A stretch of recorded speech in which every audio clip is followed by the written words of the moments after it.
The Zephyrian High Council watched their orbital displays with smug satisfaction as the bioweapon descended through Earth's atmosphere. After months of careful cultivation in their deep space laboratories, the plague they had engineered was perfect, a respiratory pathogen that would devastate human populations while leaving infrastructure intact for their eventual colonization. The mortality rate should reach 95% within 30 standard cycles, announced High Counselor Vextar, his chitinous mandibles clicking with approval. These primitive mammals won't even understand what's killing them before it's too late. The Zephyrians had studied humanity for decades, cataloging their biological weaknesses and social structures. Humans appeared to be a chaotic species, constantly fighting among themselves, divided by arbitrary boundaries and conflicting ideologies. Their medical technology seemed rudimentary compared to Zephyrian bioengineering capabilities. It would be, the Council believed, a swift conquest. The pathogen struck New York first. Within hours, hospitals across the city reported patients arriving with severe respiratory symptoms unlike anything they had seen before. The disease progressed rapidly, fever, violent coughing, and organ failure following in swift succession. Medical staff worked frantically as cases multiplied exponentially. Dr. Sarah Chen had been working a 36-hour shift at Mount Sinai when the first wave hit. She barely had time to grab coffee before her pager erupted with emergency codes. Racing through corridors filled with gurneys and desperate families, she encountered something that made her blood run cold. A pathogen that seemed to adapt in real time to every treatment they attempted. But Sarah wasn't alone in her fight. Across the globe, something remarkable began to happen.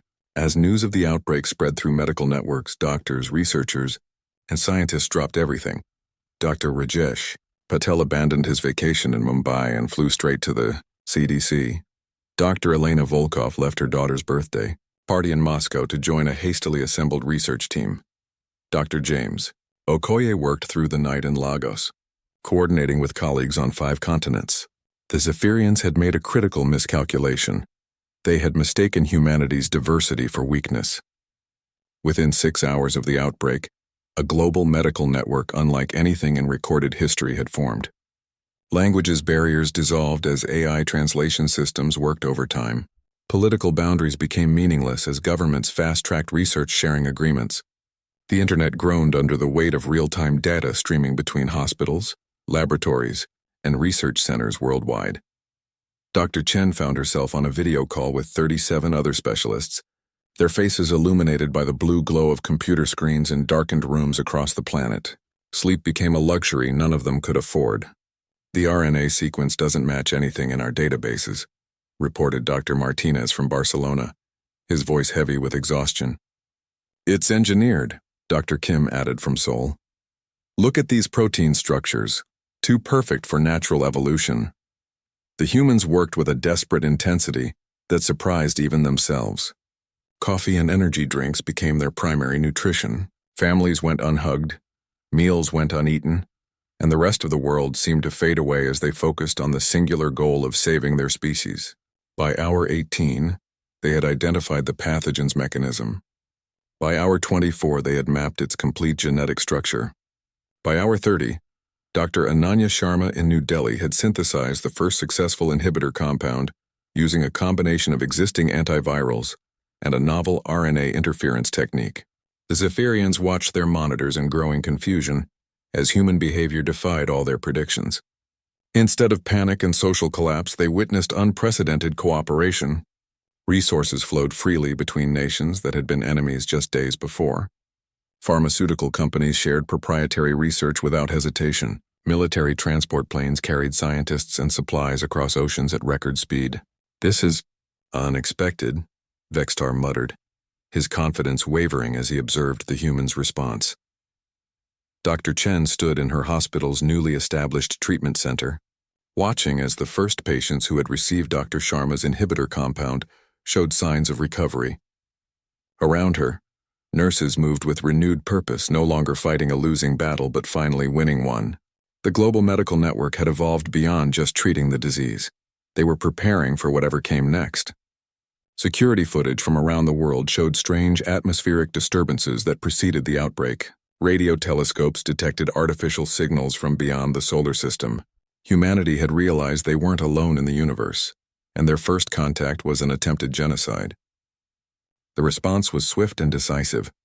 Within 72 hours, not only had the plague been neutralized, but human scientists had reverse-engineered the pathogen to create targeted bioweapons of their own. The same cooperation that had defeated the disease now turned its attention to the stars. Orbital defense platforms, previously existing only in theoretical papers, were fast-tracked into production. The species that had been on the brink of extinction just days before was now preparing for interstellar warfare. High Counselor Vexitar stared at his displays in horror as he watched human rockets launching with increasing frequency, each one carrying payloads that his analysts identified as weaponized versions of their own plague, modified to target Zephyrian biology.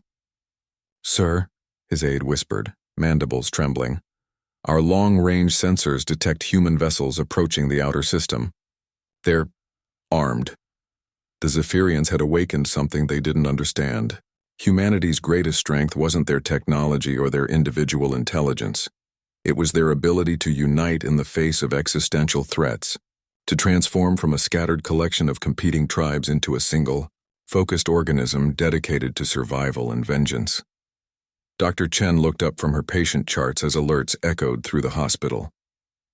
The last plague victim had been discharged. The crisis was over, but as she watched news feeds showing human battleships preparing for their first interstellar war, she realized something profound had changed. They had underestimated humanity's capacity for both healing and warfare. The same hands that had saved millions of lives were now preparing to ensure their species would never face such a threat again. The plague had been eradicated in 4 days.